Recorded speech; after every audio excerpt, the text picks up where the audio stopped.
Relationships and communication between the state of Wyoming are facilitated by two tribal liaisons.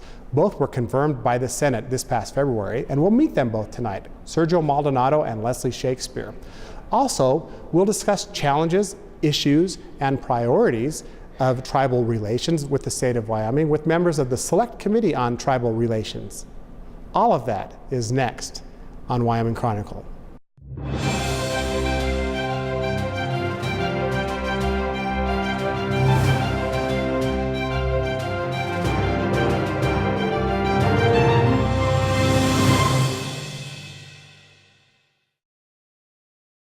It's our pleasure to be joined on Wyoming Chronicle by the two tribal liaisons, Leslie Shakespeare and Sergio Maldonado. Thank you both for joining us today. We have a lot of issues to cover relative to your relationship with the state of Wyoming, your relationship and desire to work on issues that are so very important to both tribes on the Wind River Indian Reservation here in central Wyoming. First of all, the legislature in the past has struggled with how your liaison position should be structured. And now they've come to where you are today. Leslie, let me start with you. You're now an employee of the executive branch. You're both at-will employees of the executive branch of the state of Wyoming. What do you perceive as your most important challenge in your role now as a tribal liaison? So my most important challenge is disseminating information, making sure that what the tribe is, issues that are important to the tribe is communicated to the governor's office, and issues that the governor feels important, communicating that to the tribal council. A lot of times, both are very busy, both have a full plate on their schedules. A lot of times, some of these issues are very complicated. They have a lot of detail into it, and it takes some time to kind of get that information across. And it's important because some of these issues require action. And overall, I think that's probably the most important issue, that communication, being that, liaison for that communication to flow back and forth. Sergio, you both were confirmed by the Wyoming Senate to fulfill your duties and responsibilities. Funded for just a year of the 2-year biennium. What do you perceive as your role and your grandest challenge that you have in front of you?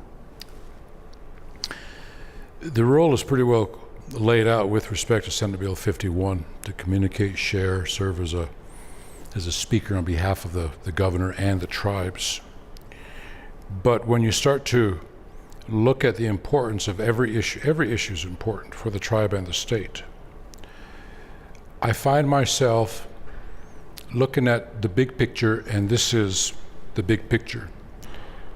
The state of Wyoming must fully acknowledge to a greater level the sovereignty of our two tribes and how we as citizens of Wyoming and also the state can facilitate the goals of the state also if there were more economic, social, political cohesiveness in place. That's what I see. Do you believe the state, Sergio, has not recognized fully the sovereignty? I believe the state has recognized it, but it hasn't done anything with respect to action. There are programs in place. There's no question about it. Our Tribal Relations Committee is one. The roles that both Leslie and I play is another one. But by and large, when you look at the citizens, and you even made mention yourself, Wyoming doesn't know who we are. Leslie made mention earlier that we've been here prior to 1890, and yet Wyoming does not know who we are. And we have a wonderful opportunity coming up with respect to education for all students as citizens of Wyoming to know who we are. That is what I'm talking about. At another level, our two tribal governments have every right to exercise their sovereignty, and at times, even if it goes against the grain, with the state. Case in point, the Bighorn water adjudication scenario. There are still ruffled feathers over that. The gaming, which the Northern Arapaho tribe had to pursue because our state chose not to engage in discussion with respect to gaming, had to take it to court. So now in your role as liaison, are you representing the views of the governor's office now? And how does that work then for you? If you meet, you attend staff meetings with the governor every Tuesday. What is your role in representing the views of the tribes as you're eloquent in doing, and then the interests of the state? How do you do that? Excellent question. Les, would you like to start, or would you like me to? One way to do that is just kind of go back onto what our role is in the Senate files, is to aid, assist, and advise the governor. So anytime there's questions that come up, anytime there's issues that come up, as long as we're that hub of communication and we communicate clearly, that's our role. We're not here to advocate for any particular position. Even though we may feel strongly in one particular area or the other, and may disagree with what's being decided At the state level? At the state level and with the tribes level as well. I mean, we're individuals, we have our own feelings a lot of time, and we just, as long as we are doing our job to communicate what those issues are to each side, that's our role.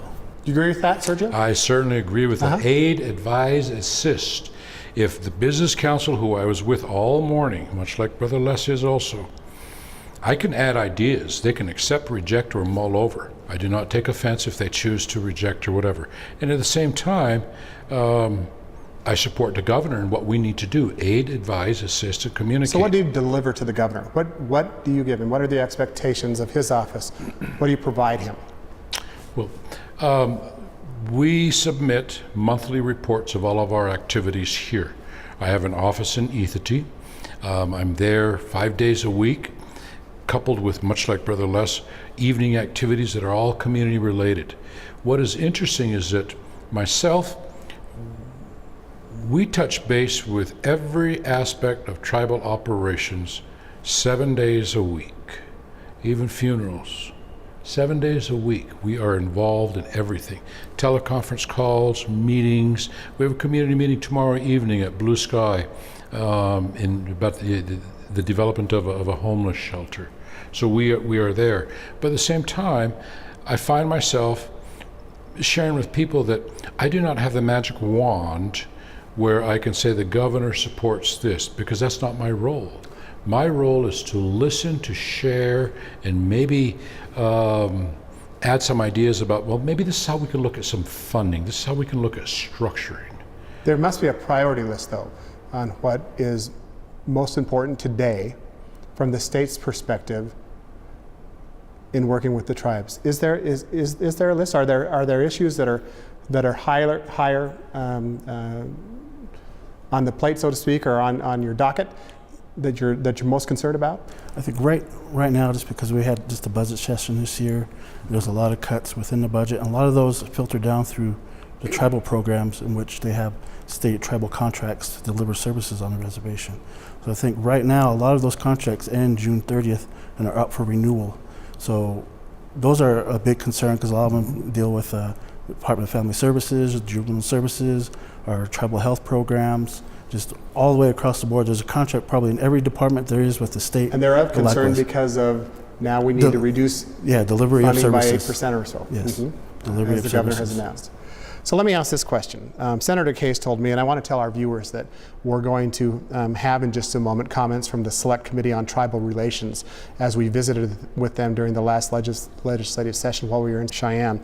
But Senator Case told me that the state of Wyoming today is providing an unprecedented level of services, he said, to the members of both tribes, and are having unprecedented successes on issues like water, healthcare, transportation, and that relationships today are better.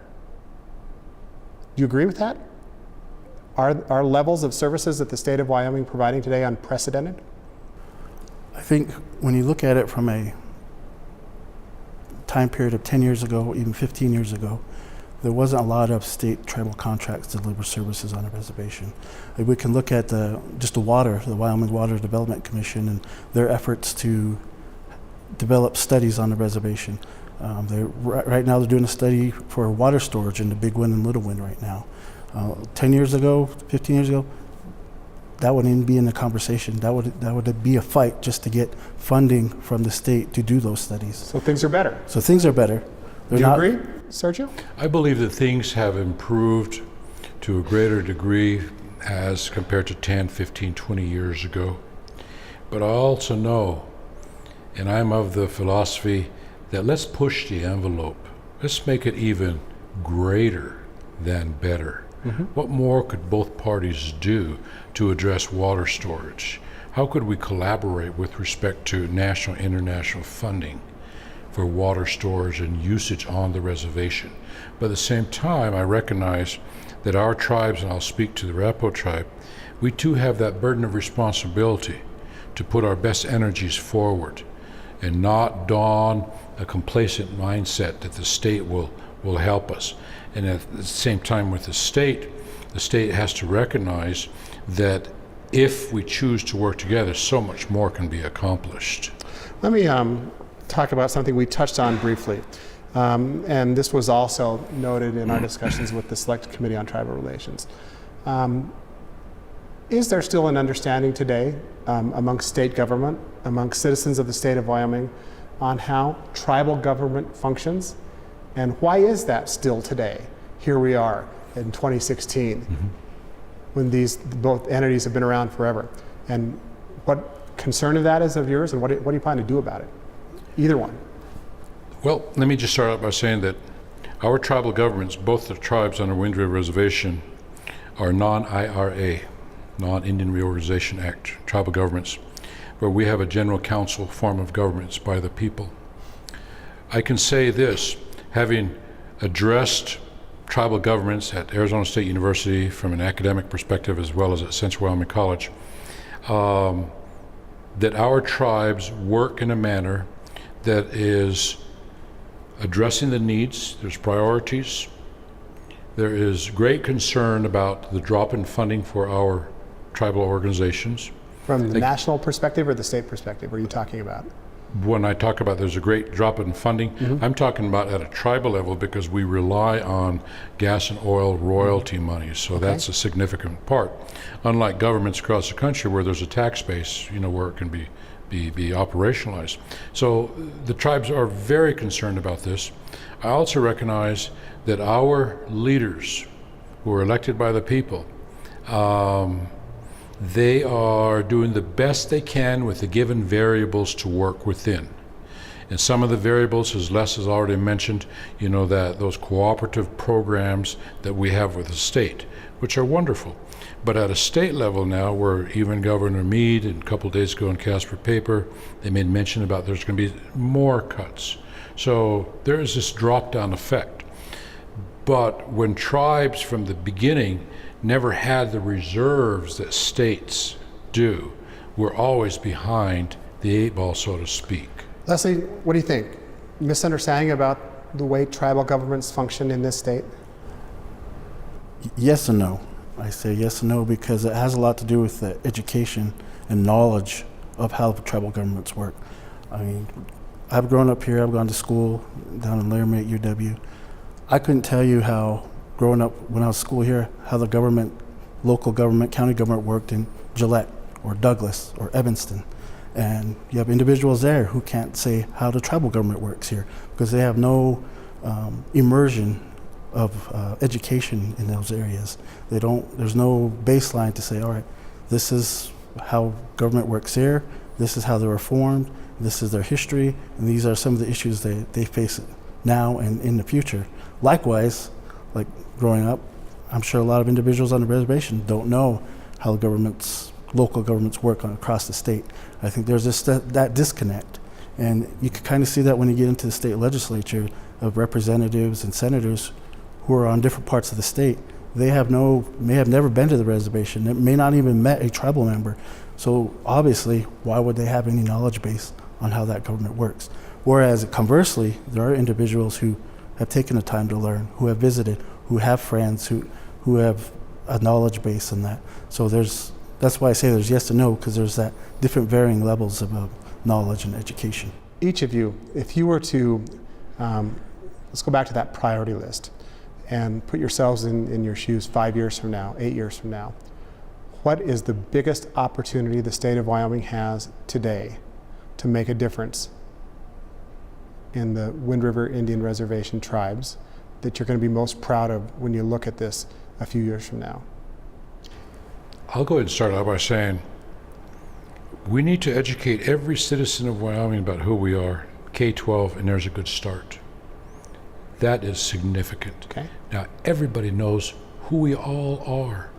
The notion of being marginalized on a tract of land called a reservation, that's a historical political piece. But nonetheless, this is our piece of the land within the state of Wyoming. The second piece is, we are at a time, when you look at the big picture with respect to the earth, we need to all work together with respect to the preservation of water, air, the land.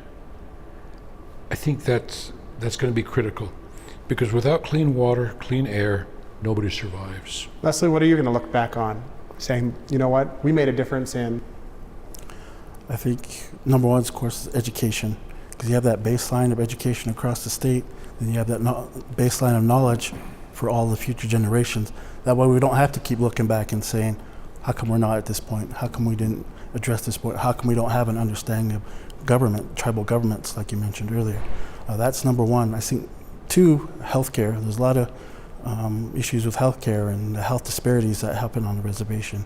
And I know that last year the governor approved the 1115 waiver through a letter, and that passed the legislature, and that's going to be coming into effect here July 1. So I know that that's a big issue, and it's going to be important for tribal members on the reservation. I think third is in law enforcement. I know that we don't operate in a vacuum here. You know, there's a lot of drug activities that don't have boundaries. I know just last year at the consent of the governor, we worked on the area what he deems the Wyoming way, in which, when he was a U.S. attorney, did a lot of collaboration through interagencies to have that big drug bust that happened here on the reservation 10 years ago. And through those efforts, they want to continue that through the Department of Criminal Investigations, in which they fund a position with the tribe for a drug task force officer. And that's something we did last year with the Shoshone tribe. So we have an individual hired by Shoshone tribe that's in coordination with the Department of Criminal Investigation with their Northwest Drug Task Force team to address some of those areas and to investigate the drug trafficking that happens on the reservation. And I want to talk about this pending EPA decision that's going to impact many of us who live in Fremont County, both on and off the Wind River Indian Reservation. You're in an interesting position. You're members of the executive branch, which has now sued in hopes that EPA decision is, it's been stated that it's overturned. There will be ramifications based on either side on who prevails. What are your thoughts about how this will play out, assuming one side is that the state will prevail and the other side that the tribes will prevail? I'm sure you've given a lot of thought to that. Sergio, let me start with you, if I could. In the beginning, it was my understanding that the state of Wyoming supported the tribe's desire to monitor air. Everybody needs clean air. What's coming over from Pinedale, but that's really a moot point, because we're not seeing the gas production that we used to see. And once the tribes, because both tribes were a part of this, initiated this whole suit, yeah, people were sitting on pins and needles, but no one ever expected the EPA to make that kind of far-reaching, my understanding, far-reaching decision where they stated Riverton is within the boundaries, the interior boundaries of the reservation. At which point, everybody threw their arms up, because there was a lot of questions that came about. One of them is jurisdiction, taxation, land ownership, licensing, just everything. And that was never the original intent. You know, I've talked with our tribal leaders from the get-go, even before my role as a liaison, as a faculty here at CWC, and just really studying this. That was never the intent. It was just simply to monitor the air quality, water quality. And now it's blown out of complete proportion. There is no question that, however the court rules, that there's going to be an appeal. This is going to drag on for many, many years. All the while, people are going to be in limbo. But let's say the court rules in favor of the tribes. I do not see the tribes moving in where there's going to be a jurisdictional issue. I really don't. Number one, you need to have capacity at a governmental level to even engage in that kind of action. At this point in time, we do not have that capacity. So what should the tribe's response be if the state prevails in this discussion? Would you like me to continue or less? Sure, either one. I'd be very interested in both of your thoughts, because I think, as you indicate, this is going to go on for a while. But there'll be a decision day when this first decision from the appellate court will come down, and one side will prevail more likely than not, and the other side will not. So, what should the communication points be? Should the state of Wyoming and the communities of Riverton prevail, and what should the decision points be, or the discussion points, excuse me, be, if the tribes prevail? Leslie? Well, just kind of going back to the application of the state and the governor and the tribe's perspective, the governor never opposed the application. He feels the tribes should have every right to monitor their air within their boundaries of the reservation. The question was always where, and that's the point where you agree to disagree. You agree that this should happen, they should be able to monitor, and disagree on where. And that will, as you said, be decided here in the future. But I think what both governmental agencies, and I think on our positions, is really to educate the communities. What does this mean if one side prevails? What does it mean if the other side prevails? And not leave that up to interpretation. Because anytime you leave that up to interpretation or do not have an opportunity to educate people, people assume things, they take rumors, and then when that happens, you get the issue polarized from one end to the other, and then that just causes a bunch of upheaval. And you, I think, would both agree that's exactly what happened when that decision was initially announced. Yes. What's your role in making sure that doesn't happen again when the appellate court's decision is announced? Have you contemplated that? Well, with respect to role, I think, and Leslie used the right word, it's a matter of educating people as to what the parameters are first and foremost. It's a matter of educating people, of educating them as to what the reality variables are. And then secondly, the unknown variable. We don't know what it's going to be like 5 years, 10 years, 20 years from now. Maybe we may have a society that is going to be much more human-focused, much more cohesive and consensus-oriented, because we all need air. Then we'll look back, because at a historical level, we can always look back and say, you know, that was a pretty bad move that we had made. Maybe we will be there. I like to be positive and say that, yes, we will be there. Okay. I think from our perspective, we really need to coordinate meetings prior to those decisions and sit down with each tribe, the tribes collectively, and the governor's office, and say, hey, this is what the decision is. How are we collectively going to announce this? Clock's running out, right? Yep. The clock's ticking. So if those meetings are going to happen, I would assume they need to happen soon, and that each must consider prevailing and not prevailing. So those will be interesting to see if that can happen. I want to turn our discussion to education, and specifically graduation rates are what people see. And certainly graduation rates from schools on the Wind River Indian Reservation are low. How concerning is that for both of you? What opportunities are there to change that? What work are you doing? Are the tribes doing? Is the state doing to make that change? I think when you look at the graduation rates, you really have to break down when you get to that point. And one of the biggest issues has to be with truancy. Kids just aren't going to school on the reservation. And there's a lot of mechanisms that are technically in place, but a lot of it and how it actually works and getting truancy case and make sure the kid gets to school. We were just at a meeting, I think just last week, that's coordinated through the Department of Education with the Children's Triad, which addresses some of those issues, primarily truancy and how to address that issue. Because once a kid gets behind, they could be behind the whole year, they could be behind a whole another year. But let's have to ask, and Sergio too, these issues have been ongoing for a long, long time.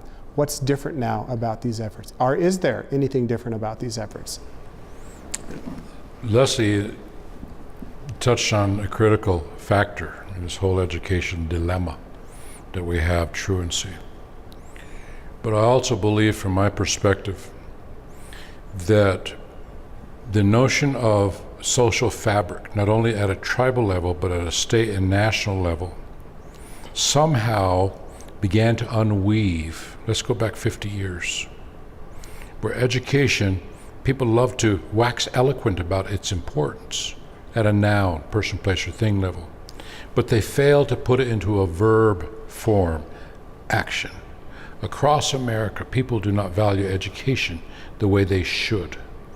It is my observation, again, having been with Central Wyoming College for the 6 years, the number of students who came from our community, and with all due respect, are exiting our high schools with an 8th and 9th grade reading level, an 8th and 9th grade mathematical level.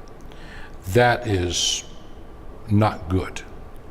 But at the same time, as we progress with society, technology has removed students from reading. Everybody's involved in the technological games, if I may. Yes, it's used in schools. But families, and again, with all due respect, have to seize this moment, because we're no longer teetering on a threshold. We're falling over. If we do not reclaim our youth via a sound education, that youth in 20 years is supposed to be our civic leaders, the police officers, the doctors and nurses, and yet they do not have that sound foundational education program from which they can even move forward. So are you saying that the program isn't there, or there are other issues impacting students' abilities to take advantage of the program? I believe that our programs are there because, I haven't been a classroom teacher all my life, and I know our systems out there, we have good teachers who are teaching because from the heart. Our teachers are very well paid in Wyoming. We have good programs, administrators. Yes, we are concerned, but that is not to say within the bell curve of education on a Wind River Reservation that everybody is failing. No, there's good programs, it's happening.